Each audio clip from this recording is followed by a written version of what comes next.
A to the K. A to the K. A to the K. Hello, welcome to the A to the K Wrestling Show. Again, it's Wednesday. You know what that means? It means we're late. At this point, can we even call it late? Is this just when we do this now? To be fair, so is Dynamite. Like, I didn't even bother rocking up on Wednesday, so Well, we're just copying the big fish. Exactly. Actually, it's a great point. It's a great point, to be fair. If they can do it, so can we. But let's kick off, like we always do, by throwing it over to our pal Road Dogg for A to the K's little known fact of the week. Oh, you didn't know? Oh yeah. So Anthony, the WWE draft has just been and gone, but did you know only one superstar has ever been drafted to both Raw and SmackDown in the same night? Any ideas who it might be, Anthony? I've even in the notes probably Cena. XXX. So therefore you don't know who it is. You're guessing Cena? Probably Cena. Probably Cena. Well, Anthony, let's go back to 2011. Monday Night Raw opened with a battle royal to determine which show got the number one pick. SmackDown won, and by doing so, they drafted the current WWE champion from Raw to SmackDown. John Cena. Yeah, alright, it was Cena. Okay, fine, it was Cena. You guessed it. You've ruined my whole bit. But either way. Sorry. Right, that's what happened. They drafted Cena. Sorry. And then, at the end of the show, in another match to determine the final draft pick, the newly SmackDown drafted superstar, John Cena himself, took part in a losing effort, which gave the final pick to Raw, who picked the loser himself from the main event and drafted him back to the Red Brand. So basically, meaning he never really even moved shows, and they played it off as some big moment. Put an entire show in to tell you that nothing's happened. Pretty much. It's almost like the booking of today, isn't it? To be fair. It's just now we have 3 hours. I'm sorry for ruining your guess. It just felt like it should be John Cena. Yeah, well, it felt like you shouldn't have spoiled me thing. I'm sorry. But anyway, yeah, go on, Road Dogg. You sing us out on that. Oh, you didn't know? So. I mean, I do appreciate that you're hiding the answers from me now. Well, I've got to do it now. You see. Can't be trusted. But yeah, let's kick it off this week with Monday Night Raw, Anthony. Let's talk some highlights. By highlights, I mean highlight. Oh no, I'm lying. We're not doing that. We'll do that in a minute. First, we've had a draft, haven't we? So I thought I'd just stick a little picture up here that shows everyone that moves shows. Looking at the landscape of the draft. And of course, you can't see the picture. So that's you've a got great to go off idea, memory. though, showing the current landscape, which... I don't like. Part of me feels like, could it have been better? It doesn't feel great, but then you go, well, could they have done much else? Really, like certain decisions really puzzle me, like splitting up the New Day again, for instance. Yeah. But all in all, I mean, I don't really know how. It's a bit of a okay kind of draft this year. Yeah. It was very bland, wasn't it? Let's be honest. They've literally moved a couple of people over. It was the plain chicken of drafts. This was. It was. But like I think by doing so, I think we've only got one women's tag team now. I think we only had about 3 anyway. But now there's only like 1 left. Yeah, might as well fucking separate all them. Yeah, why not? I think like Tamina and Natalia are broken up now, aren't they? And stuff like that. So, but I think obviously it says a lot about the women's tag division when you mention it and I go, yeah, thank God. I know. It's almost like these belts just don't need to exist. But for anyone who's going to stick through This Week in Wrestling, the Ringside Report, and our unique segments, we are going to, of course, talk about the current WWE roster, comparing it to the roster of AEW. So, yeah, interesting. So put on a coat. It's drafty this week. I like it. Bad jokes all day. I like it. But yeah, so the draft took place, Anthony. I think we can both agree it was very underwhelming. Yes, it was. Yes, it was. Well, speaking of underwhelming, the highlight. The single highlight, and it's not even really that much of a highlight, it just made me laugh. It got a giggle out of me, and so that's the only reason I give it a highlight. It wouldn't have even been a highlight for me. I'll let you mention it, but go on. Well, exactly. And there's one thing that really pisses me off about this. I'm clutching at straws here, but we got to see the debut of Austin Theory on the main roster, because we've never seen him before, have we, Anthony? Never. Never seen him before. Definitely weren't there for most of the pandemic. I mean, I think we joked about this earlier in the week by saying he was just always there. He was still lying down after that time he got knocked out many, many months ago, in the ringside area. And he's just finally woke up. Honestly. Do you remember them doing that? Yeah. It's like Seth Rollins just found him on the floor one day. Like, the hell? Yeah, pretty much. Look, there's Mysterio's eye as well. But no, so we got Austin Theory. He was called up to the main roster as part of this draft, and he came out and he was all, oh, Jeff, let me take a selfie. And I was like, oh no, we've ruined him already. And in the next minute, he beat the shit out of Jeff Hardy, and that's always good. It's always good fun when that happens. But the thing, the icing on the cake, Anthony, the sweetest bit that made me laugh was the fact he then took another selfie with Jeff Hardy pretty much dead on the floor. Because of his little face paint and his eyes closed, he looked like he had his eyes open. It was such meme-worthy stuff. And, I believe good old Tyler Breeze actually commented on Twitter. Oh, yeah. Making just a slight nod, a little joke towards his previous gimmick, obviously. Yeah. So that too. A little fun fact there for you. All in all, I actually didn't mind the segments. What really bugged me was the announce team acting like he's never been on Raw. Ever. And I'm like, why are we pretending like this never happened? Like, it's not like he only ever made like one appearance or two appearances and we can forgive it. He was there for months. He was with Selena's group for a while, and then he went over to Seth's group. I think it went in that order. I just don't... I get it. He went back to NXT for a while, but why are we pretending? Yeah. So just a very slight moan on that one. But all in all, I think obviously he attacked Jeff, so I was happy with the segments. Of course you were. Thought you would be. Pluses from me. So, what are you bringing us next? Well, for me, Carl, I'm going to give NXT a highlight, and I was a little bit up and down on this because it's a quiet old NXT. There's not actually a lot of like negative about NXT. It was just kind of still, I think because of this whole rebrand, it's still kind of just setting itself up, so there's nothing you can go, wow. But it's obviously they're developing new characters, it's introducing people, that kind of thing. But in terms of highlights, I'm trying to remember what they've given him his new name. This Parker Boudreaux, who has been likened to a young Brock Lesnar since announcing he'd signed with the Performance Center, actually rocked up this week on the show in the stands staring out Joe Gacy, which was fantastic because I'm just not loving that gimmick at all. Sporting an entirely different look. He's now fully shaving his head, looking menacing as anything. Personally, I want to call it highlights because I think it might actually be a good thing. For starters, they're treating him right. They're building some hype around this guy like he's going to be a threat. But on top of that, I think changing his style a little bit might help pull him away from the Brock Lesnar comparison. So, which isn't... The Brock Lesnar thing's never necessarily been a bad thing, but I think for him to establish himself, it's probably a good shout. I'm curious to know what you thought of it, Carl. It was interesting. Didn't expect to see him so soon, to be honest. No, me neither. I think I'm a big fan of Parker Boudreaux, to be honest. The next big thing, Brock Lesnar. But to be honest, I don't know about his new look. To be fair, I've seen a lot of. He's basically tried to get away from being compared to Brock Lesnar, but now he's just getting compared to a host of other people. So I think Gene Snitsky was up there, Corbin was up there, Nails from back in the day. So it's kind of like, as long as it's not Lars Sullivan, we're all right. Well, exactly. But no, I think you look at the guy. He's deceptively he's actually really tall. He didn't really look it in this, but he's got a good size on him. He's much taller than Brock. He's built like a brick shit house, pure kind of muscly dude and stuff. Just kind of raw power. So I've got big hopes for him, but let's see. I wouldn't have necessarily debuted him in any kind of angle with Gacy, if I'm honest. But I think in some ways though, like. He kind of felt old school the way they've done it. Like he's just this quiet, menacing character. And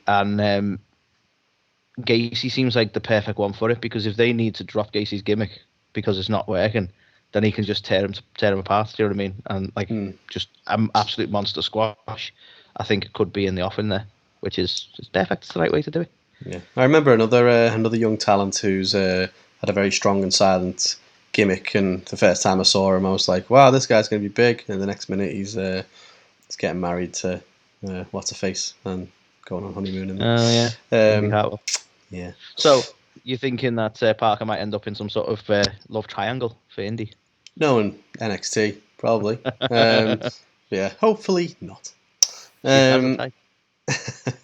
So, sticking with NXT this week, I'm keen to get your thoughts on it.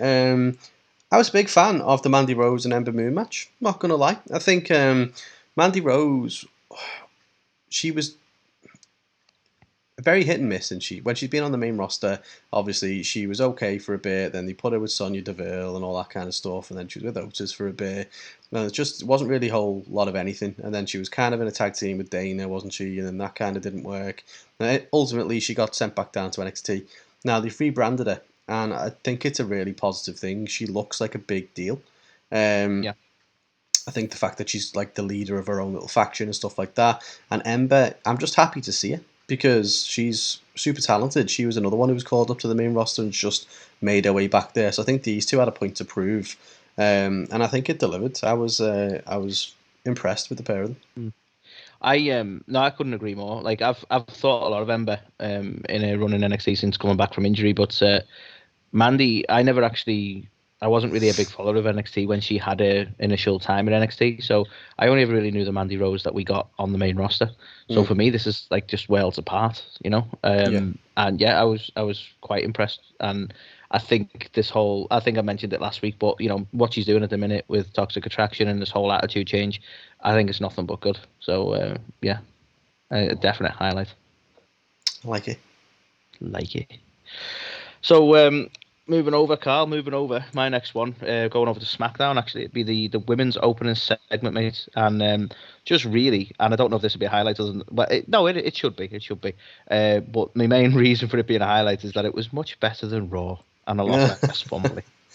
So it was like night and day, wasn't it? Not set the bar as low as they had. I don't know, but it was still a great opening segment, to be fair. We have some reservations over the women's division at the minute, especially with the tournaments. But no, you know, we'll talk. That's for a later discussion. But yeah, all in all, I think that deserves to be a highlight.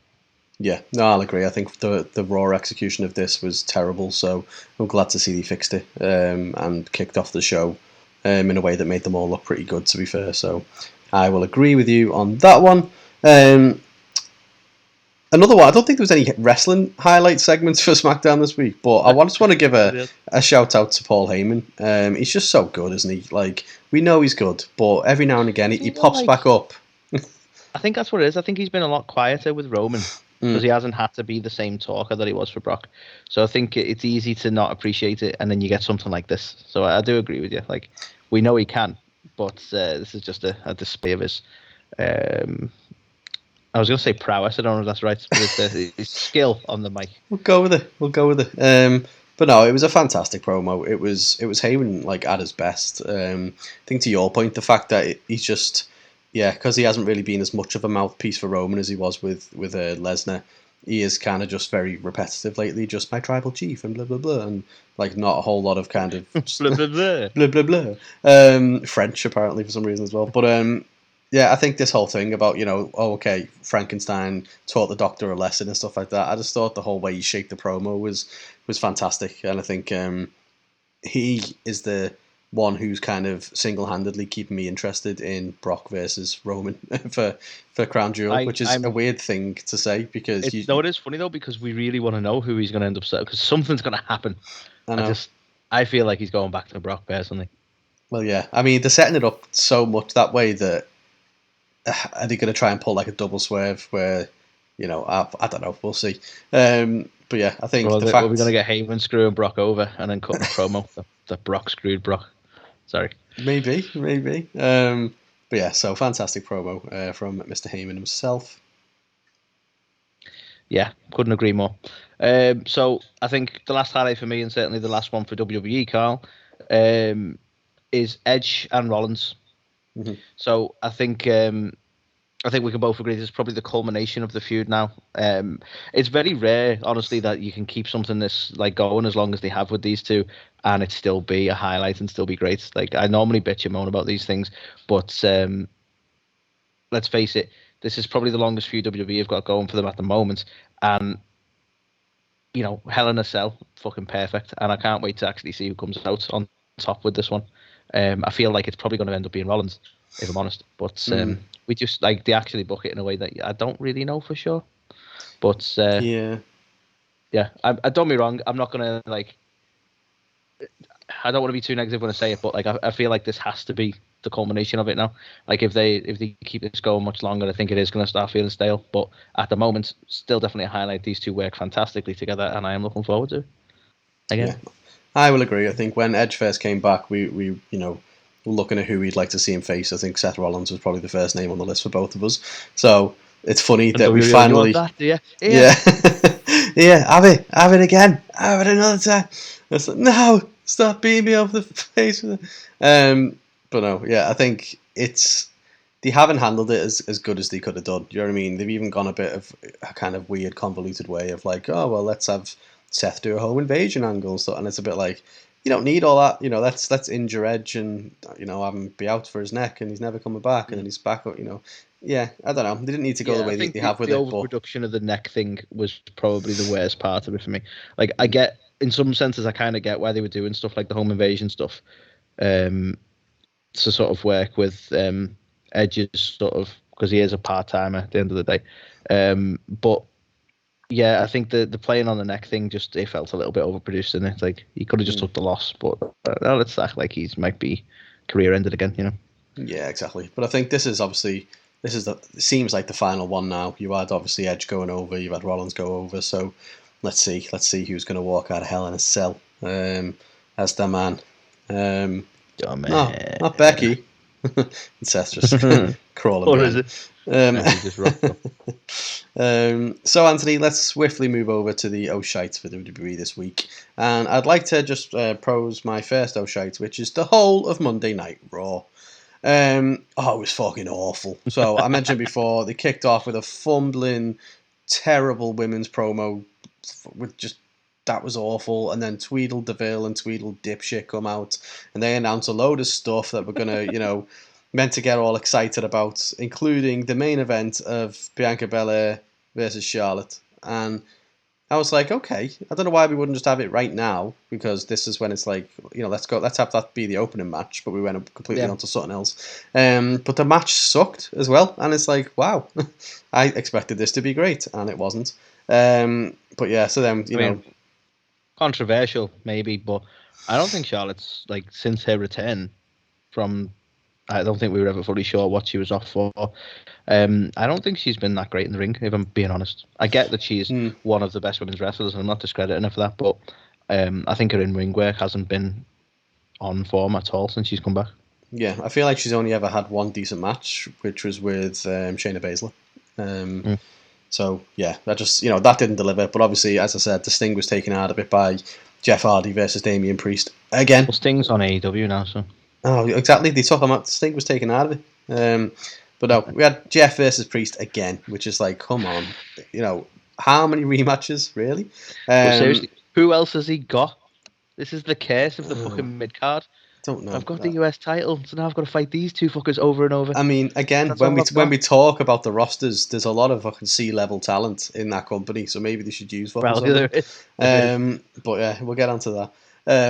Then we had Doudrop and Shayna Baszler. We had Ziggler and Rude back again doing the same script. It felt exactly like a carbon copy of the last time Drew McIntyre was the champ.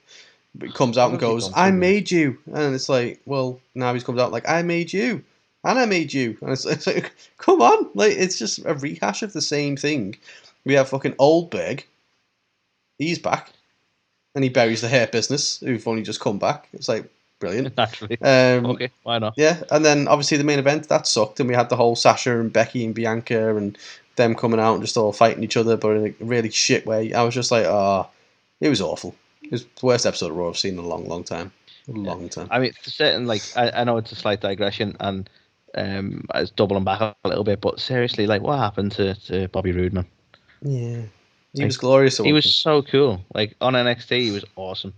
And his entrance alone would have hyped people who didn't even know him, and they just treat him like this. And it's just such a bad main event run. Mind you, why am I thinking it's just exclusive to him? I mean, let's give a shout out to Keith Lee and Karrion Kross as well, who've also been butchered on the main roster. Sorry, I think you mean Keith Bearcat Lee, because we can't call him Keith Lee anymore. I did forget. Yeah. Keith Bearcat Lee. Isn't it funny? Riddle has to lose a name, and they're just fucking adding them to Keith. Madness. Yeah. Have you seen, slight digression, have you seen they've now trademarked the suplex assist for Roman? For fuck's sake, are you joking? No, because obviously Brock takes people to Suplex City, and so Roman's going to be the suplex assist, and he's going to... Because it's nearly Halloween, you see. Yeah. Wow. So yeah, Raw was awful. Yeah. Next up. Well, let's talk about the just absolutely disgusting treatment of the women, Carl. Like, we talk about women's evolution, and you and me are like fans of women's wrestling when it's done right. We've touted that for many a time. One of our first guests we ever spoke to was Thunder Rosa, who is arguably for me one of the best women's wrestlers in the world today. So, you know, I'm not bashing the women's division, even though I've said a couple of things so far. I'm bashing the way WWE treat the women's division, and this is a prime example. The two matches that they had lasted less time than Roman's entrance. Horrendous. Like, what the fuck? That is just horrendous, isn't it? I know. Well, what I don't get is, like, wasn't there a time when they'd react to the crowd and sort of try and play to that? So what does Liv have to do? Like, a lot of people, like, I've seen a lot of comments on social media where people are saying, like, oh, Liv's not fully there yet, and yeah, she's got potential, but, you know, she shouldn't be in a title scene, and this, that, and the next thing. It's like, yeah, but what we need to do is read the fact that the crowd fucking love her and give her an opportunity. How can you get anywhere if you don't get the opportunity? Like, she's just used when they need her to basically put someone over. I legit don't get why they won't pull the trigger on her. That, you know, there's been so many times and she's got over with and it's not exactly been like massively different gimmicks, but she's had a few different kind of, you know, angles to her gimmick so far, and every single time she's managed to get them over to some degree, and they just won't do it. It's just Well, do you know what? I think two people who were just sort of treated just way out of balance to how the crowd like them are Liv and Zelina. Like, for some reason, they continually push Carmella, and I have nothing against Carmella. I think she's an absolute hard worker, and she's very good at the character she plays. But at the same time, you know, why are we putting people like her over at the minute when the crowd are all behind the likes of Liv? Yeah. They just don't want to read that for some reason. It's weird. No, doesn't make any sense. But yeah, I think obviously I was excited for the Queen's Crown tournament. No, not so much anymore, really. Yeah. Well, I think obviously there's been further matches in that tournament since this, so not to digress into future stuff, but I believe so far the tournament itself's totaled about 8 minutes match-wise. Yeah, like, it's as a whole, as opposed to the 30-odd that's the men's. What is the point of doing it though? As well, it makes no sense. I feel like they're only doing it so that they can do something. Maybe go, well, Shayna Baszler's the Queen of Spades, but now she's also the Queen of the Ring. You can't say Queen of the Ring anymore. Oh yeah, well, whatever. Queen's Crown. Yeah, whatever. But I mean, how are they even going to do that though? Like, how are they going to refer to themselves as the winner? I am the Queen's Crown. What? No, they wear the Queen's Crown. Oh. But they wear or they are? When Charlotte inevitably gets it, she's like, well, of course I got it. It's the Queen's Crown, and I am the Queen. That's basically all it's going to be for, isn't it? Yeah. Absolute shite and absolutely disgusting treatment of the majority of the women's division. Like, don't get me wrong, they are pushing the likes of Bianca and Becky and Sasha and blah blah blah. But yeah, it's just disgusting. The rest of them, they're just seeing us like, oh well, look, we have featured women's matches. Pathetic. Women's Revolution, my ass. And the final one to talk about, which I kind of already went on to, is I've just been super underwhelmed with both the King of the Ring and the Queen's Crown tournaments. I just think, in terms of who was announced to participate in them, straight away made it feel, you know, pretty. Yeah, it's a bit of a shame, like, because we praised them last week, and we've always said one thing WWE are really good at is a tournament bracket. I feel like they've gone, are we? Yeah. Like you say, it's just, I don't know, it's a bit meh, you know? Well, that's it. And it's just like, well, how did you like determine it's just going to be these 8 men, these 8 women, and they're just going to do it? Like, where did any of that come from? And then it's just like the actual who they've chosen doesn't make any sense, and it's not going to lead to anyone winning who we go, yeah. No disrespect to him, because I think he's got something and could be something in the WWE, but Jinder out of nowhere when he's not really done anything in months properly. Yeah. Like a few matches here and there, but not notable enough that you go, yeah, he should be like prominently displayed in the tournament. That makes sense. No, exactly.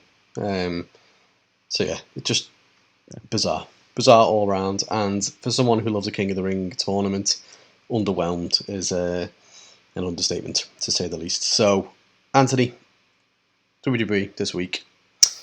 I am going to settle on a 1.5. Raw gets a fucking 0. SmackDown probably gets a 1, and NXT, or maybe 0.75 each. I don't know, but yeah, 1.5 feels fair. Yeah, I think that's a good. I know it seems to do this to you a lot lately, but I think we're understanding each other better now. I think maybe I couldn't agree more. 1.5. Yeah, I think as well, just as a slight sidebar, this was the season premiere of SmackDown. Wow. Really? Wow. Hopefully they cancel it after this season then, because it was shit. It wasn't quite Raw shit. No, it still draws like near 2 million. It's the best show ever, and you can't fault it. Yeah. So let us move on over. Mosey on over to AEW. Moving on over. And I want to talk about the opening match for Dynamite. I was a bit hesitant when I saw this announced. I was like, another super big multi-man match. And don't get me wrong, AEW do multi-man matches really well. But I was just felt like, this isn't going to be great for whatever reason. And I was wrong. I was completely wrong. Ultimately, they had the past, present, and future of wrestling in there. You've got your veterans like Christian Cage. You've got, Jungle Boy, people like that, who's an up-and-comer. You've got, obviously, Bryan Danielson, Kenny Omega, the biggest stars right now as well. So it was a nice eclectic mix, I think, of people who were in there. I think there was a couple of miscommunications, e.g. the Luchasaurus powerbomb, which, was a bit of a mess, but it's bound to happen. They can't hit it out the park every single week, but I think they did what AEW does well, and it was a exciting, high adrenaline opening match. And yeah, it was a bit of a spot fest, but I like a spot fest, damn it. Everyone got their shit in, and it was entertaining, fun all around. So highlight for me. Yeah, I'll give you that. Yeah. Okay, my next one. Shida versus Deeb. Mm-hmm. Now, I don't think you could disagree with me on this one, Carl. It was an absolutely fantastic match. Mm-hmm. They managed to get a good amount of time, and almost a bit of a swerve, really, with Deeb getting the win after the way they built it up. I don't know. I think we know that both of these are fans. Obviously, Shida's been former women's champion, world champion, women's world champion. I don't know. Deeb, obviously, an absolute legend. I think we very recently mentioned that she's an absolute legend in the business. So they were always going to put on a good match together. But yeah, I think this just really, really displayed how good AEW's women's division is and can be. Because I think, funnily enough, it still gets a bad rep when you look at the talent there. It shouldn't, but it still gets a bad rep. That's it. I think people still have the misconception that it's they haven't got that many women stars, or there's no Sasha, Becky, Charlotte, and I know, but that's the funny thing. I literally come off this match, and then I'm on social media. I say social media to be general. It may have been Instagram, may have been Twitter. I can't remember. And there's someone there like, other than the main event scene, they've not got a good women's division. And I'm like, I've literally just watched two of their best wrestlers who had nothing to do with the main event scene at the minute. Mm-hmm. So what are you talking about? Yeah, neither of them are vying for the title at the moment, and they put on a fantastic match that I got to enjoy this week. Yeah, it is ludicrous. I love that they're building storylines. That comment what you said then is actually pissed me off a bit, because it's so ridiculous, because they've got storylines up and down the whole women's card. You've got TJ going up against Penelope Ford and the Bunny and stuff like that, and that's low, and they've low in the card. Essentially a bit of a feud been building. But it's like that, other than the main event, it's like, you mean the title scene, with Britt Baker that included Ruby Soho, who'd been there all of 2 weeks. Other than that scene, yeah, it's so protected, isn't it? Didn't make any sense. But no, this match with Deeb and Shida was phenomenal. I think it was such a swerve, the fact that they built it up as like, oh, Shida was potentially going to get a, whatever, was it 50th win, or I can't remember what it was. It was some big milestone. Yeah, the numbers were, it was getting to a decent, because obviously she's put the time in, like. Well, that's it. She had the trophy there and everything, and then for Deeb to end up, tapping her out, I was just like, whoa, wasn't expecting that. And then like the heel turn with Deeb and smashing the trophy over and stuff like that. I was just like, okay. I'm really excited to see what they do with Deeb from here. I was all for it, man. She's quality. She's one of the best technical wrestlers, out there. Not even like just in any women's division. Like she nails the fundamentals. She's got, I think she had Dean Malenko give her the bloody nickname of like the woman of 1,000 holds or whatever. Like she knows. You know what? Like when Dean Malenko is giving you props for your technical skill, you got it, man. Exactly. Yeah, exactly. So yeah, fully agree. That was fantastic. As was the main event, the casino ladder match. Excellent. The Joker, of course, was Hangman, a returning Hangman, sets us up on a fucking collision course that we I love it. We're getting Kenny Omega versus Hangman. Fuck you to anyone who said, they're just dropping Hangman now they've booked all these ex-WWE people. No, it was long-term storytelling. Hangman's back. He's had his time off. Go fuck yourselves. And he's so over as well, isn't he? Like, I mean, absence must make the heart grow fonder. As soon as his music played, everyone went ape shit, and it was just like, okay, he's over. He's very over. Do you know what I love about Hangman's career in AEW so far? It just reminds me. It's that nostalgia again. It just reminds me of like properly back in the day. Like we built this guy up. He was there, like the very beginning of AEW, having a match against Jericho, and you kind of going, well, I like this guy. It'd be nice if he won, but he was not going to win, and he shouldn't have won. And then Jericho held the title, and that was Hangman's chance fucked. And to see the build up now to the point that he is going to be a legit world champion, and if he does not beat Omega, I'm going to be so pissed off.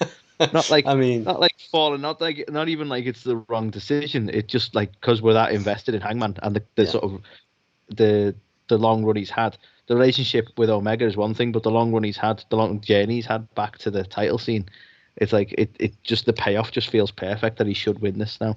Yeah, I mean, you talk about your long-term storytelling, your long-term booking.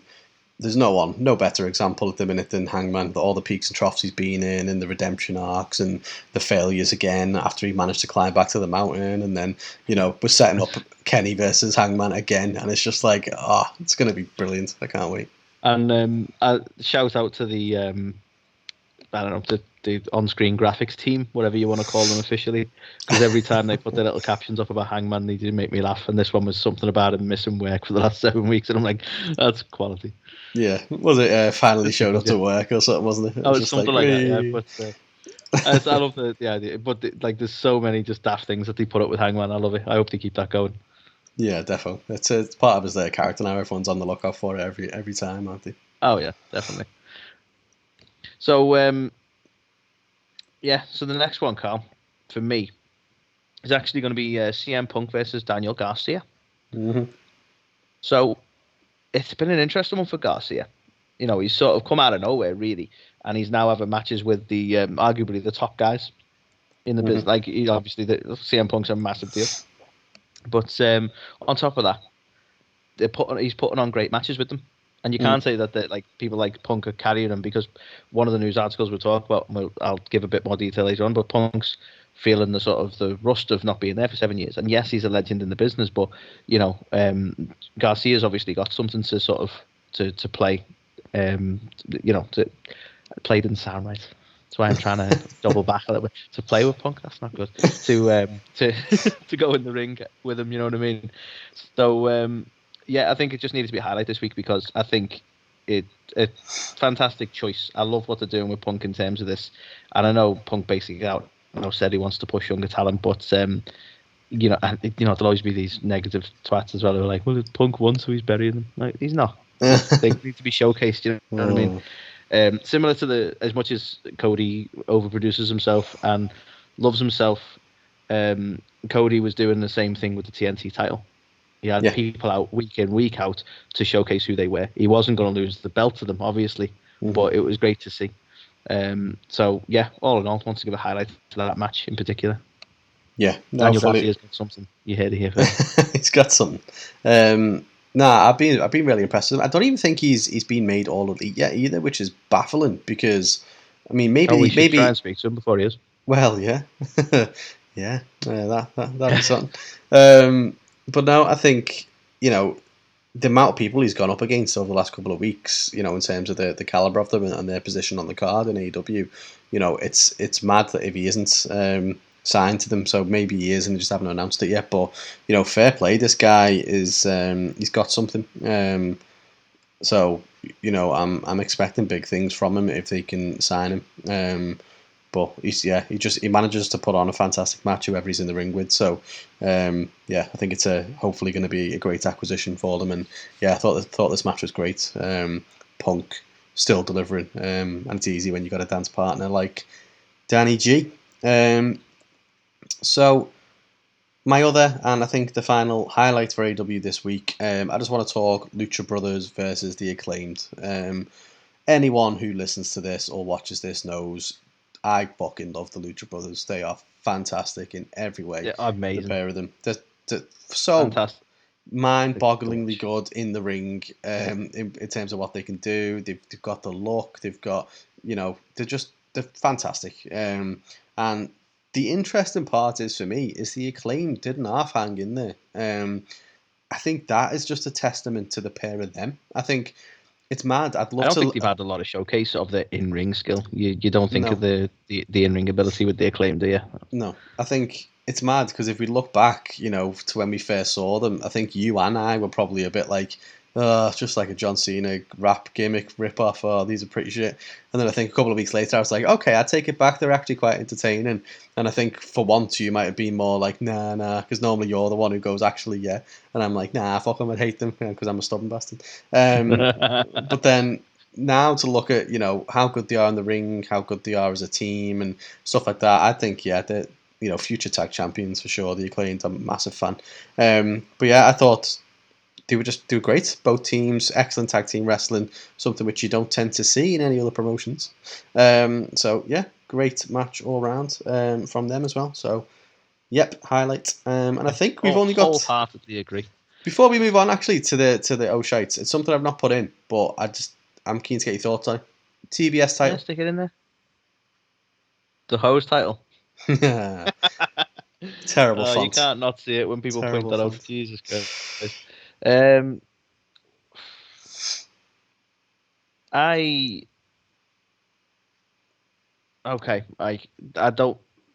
not being like negative again. I feel like I'm very negative against the women's division in this episode, and I'm not. I have reasons for these things because I've already moaned about the tag titles. I've already moaned about the women's tournament. I'm going to moan about the title being a women's title, right? And to be honest, it'd be the same for a men's title. I think the men's division would have too many titles if they had it. But similarly, I don't think the women's division, whilst it is a lot better than it was, I don't think it's stacked enough to have the TBS title. What concerns me is, like, let's say you go, well, we've got Thunder Rosa's amazing, so let's give her the TBS title. Does that keep her away from going up against Britt again? Do you know what I mean? Mm. Like, they're the bits that concern me. Is like, are you going to try and, because they need to sort of exist on their own right, you might do a champion versus champion at some point, but are we going to dilute the pool too much of people who can be opponents for Britt for the sake of having this title? That's the bit that concerns me. Overall, the look of the title, I thought was quite nice. It's very in keeping with the TNT title, but I don't know. Like I say, I'm just a little bit. Is it one too many titles at this point? Do you know what's going to be so funny now? I'm going to completely do the complete reverse to everything you just said. So for me, that's what the look of the title, I think, is a bit polarizing for me, because if you look at the women's, like the women's world title, it's a lot of a smaller, daintier kind of look and feel belt. The TBS title is exactly the same as the TNT title, so I'm not sure whether that almost indirectly belittles the women's title in some way. I get what you mean, like from a size point of view, one belt's smaller than the other, so in your head you go, yeah. If you look at the pair, then you're like, well, I want the bigger gold shiny one because that's even bigger. So like that's my kind of thought on that, the look of it. But I actually think I think it's fantastic for the women's division. I think going down a tag title route would have been a bad idea, and I thought that's where they were headed. Totally agree on the tag title front for a very similar reason that I have my reservations over the TBS title. But Yeah. I mean, do you not think though it reduces the amount of, because we're going to have opponents for both now, it reduces the amount of opportunity for different feuds? I don't think it has to. I think to the point that the guy who was completely wrong on social media that you read, is saying that they only concentrate on the main event. Like, it gives I think it's a fantastic idea to have a mid-card title for the women's division, because then you get the likes of your Penelope Fords and your Allies and people that. Yeah. Who I got to give you that. You're totally right that it's not something it's certainly to my knowledge has been done before on a televised wrestling show, because WWE have never gone to any of their mid-card titles and made the women's titles. So you're quite right in that sense, really. And I think that's the trouble, because I think I am already not looking at this as a mid-card title. Yeah, like you say, it might be that psychological thing of going, this is a lesser title. It should be a lesser title. Yeah, and I don't know. If you speak to the likes of Tony Khan, he doesn't think the TNT title is a lesser title than the world title, which it clearly is. But he understands how mid-card titles work, though. Yeah. Well, but I think it kind of, you look at the old perception we spoke about of there isn't enough women in AEW and stuff like that. There's shitloads now, and it's like even people like Nyla Rose and Rio and Hikaru Shida, they're not going to be going anywhere near that main title anytime soon. So it's like, well, what are they going to do? People that you don't want to see in the main title scene for a while because they've done it. And then you've got people who aren't ready for the main title scene, like your Red Velvets and your Big Swoles and people like that. And it's like, well, it gives them something. They just signed Kiera Hogan as well. Exactly.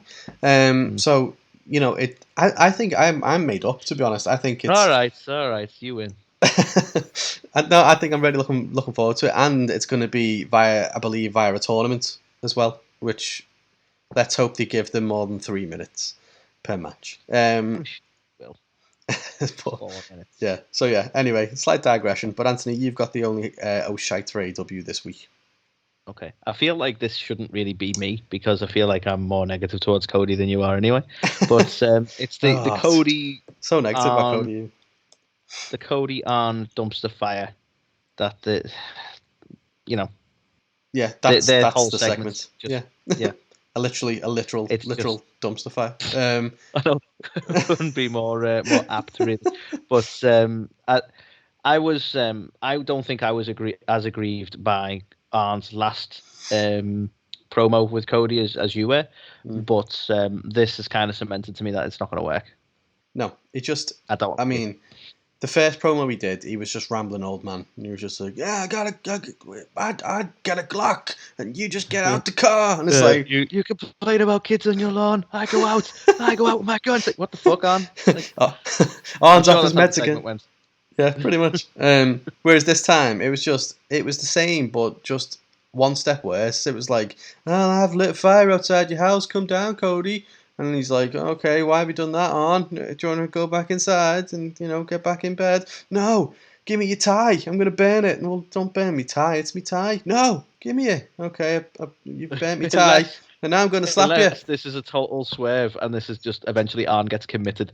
I fucking love that. Just dragged away, just rambling to himself about Cody and guns.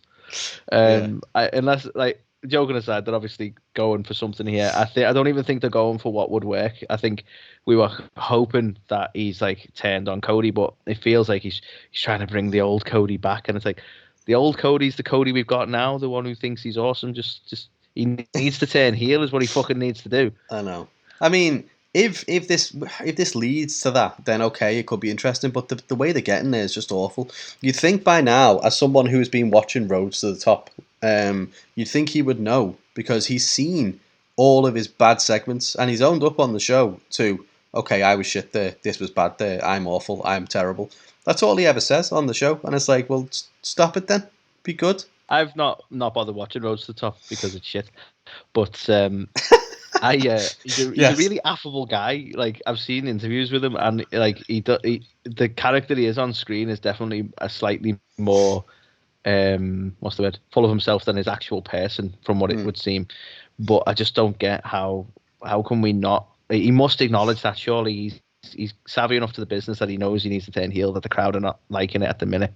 I mean, that's what's so perplexing to me is he's got such strong self-awareness. He calls out on that show the amount of times he had terrible moments, like the weigh-in segment and the promo that he gave. He knew it was going to be controversial. That one where he started going on about the UK and America, and it's just like, where's that come from?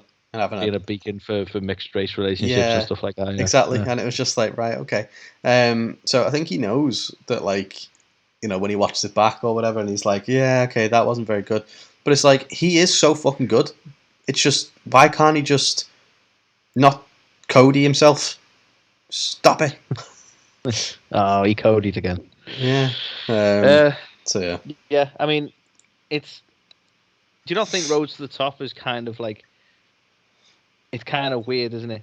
Like, we're watching a show that's been made dedicated to him, to talk about him and his life, and yet he comes across as quite humble in it.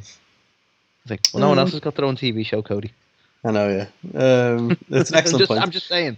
To be fair, some of the main reasons I watch it is all the backstage shit you get to see about AEW. Just fascinating. No, I've never tried. Like, I joke when I say it's shit. I've never actually sat and watched any episodes of it. You need to watch. Not form an opinion, really. I just didn't like the idea initially, so I was like, fuck that show and everything. You need to watch it just to see what an angry Tony Khan looks like, because it's a sight to behold. To be imagine fair. It's somewhat like an aggressive Muppet. pretty much, yeah. Like Animal from the Muppets. There's no like anger or raspiness in his voice. He just looks very agitated. I'm not trying to insult the guy's looks when I say Muppet. I just imagine it's a bit like, I mean, yeah, you're mad, but you're still just like a quite a gentle looking character, really. So I'm not going to be scared by this. Well, exactly. Imagine it's a bit like... So yeah, the only shite this week happened to be that Cody and Arn one. So for me, looking across both Dynamite and Rampage, I think it was solid show all round. So I'm going to give it 3.5. I thoroughly enjoyed both of them, to be fair. I'm going to give it a 3. Okay. You do that. So before we wrap up on This Week in Wrestling, let's look at what else happened in some of the other promotions this week. And it was all about GCW Fight Club this week, Anthony. Great show. What's the first rule of GCW Fight Club? Oh, yeah. We probably shouldn't talk about that. So, yeah, that was This Week in Wrestling.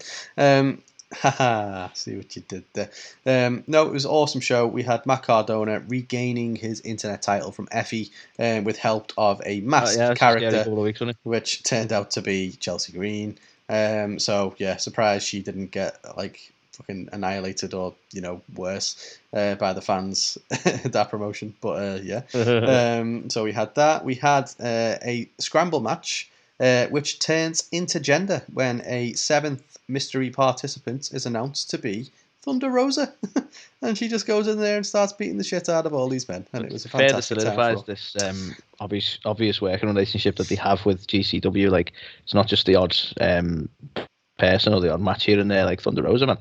Crazy. No, exactly. And she was fucking good as well, to be fair. Unfortunately, didn't go on to win the whole thing. It was won by Jimmy Lloyd. And the main event, we got to see a death match between Jon Moxley defending his title against Nick Gage. We also saw Mick Foley rock up to obviously be on commentary and be part of kind of, the whole thing, to be fair. But yeah, obviously Moxley retained his title. So bloody, my God, like, he's got a little baby at home. Like, chill the fuck out, Mox. He just doesn't give a shit. Doesn't give a shit. Did you see that? And I'll have to paraphrase because I don't remember it at all. I just decided to mention it now. But someone on Twitter mentioned about like this weird sort of New Japan style match with involved fireworks up your ass or something like that. And somebody said about don't mention this to Mox, and Renee actually joined in and said, please don't. It just tickled me. Yeah, she's fucking cool, to be fair. But yeah, like, oh my God, man, he was so cut up. You should have seen his back. It was vile. But yeah, but Moxley retained. So good times were had by all. And then the last one to talk about, just moving swiftly over to Impact this week, we had the Knockouts Knockdown. Thought it was a lovely start to the show. It was in memory, of course, to Daphne. They also had a Monsters Ball match in memory too. The big kind of talking point was obviously the 8-woman tournament was won by Mercedes Martinez. So good to see she's making an impact over on Impact. But yeah, all in all, a lot of good shit happening across all the wrestling this week, unless it's Monday Night Raw. So yeah, that was this week in wrestling. Interesting stuff.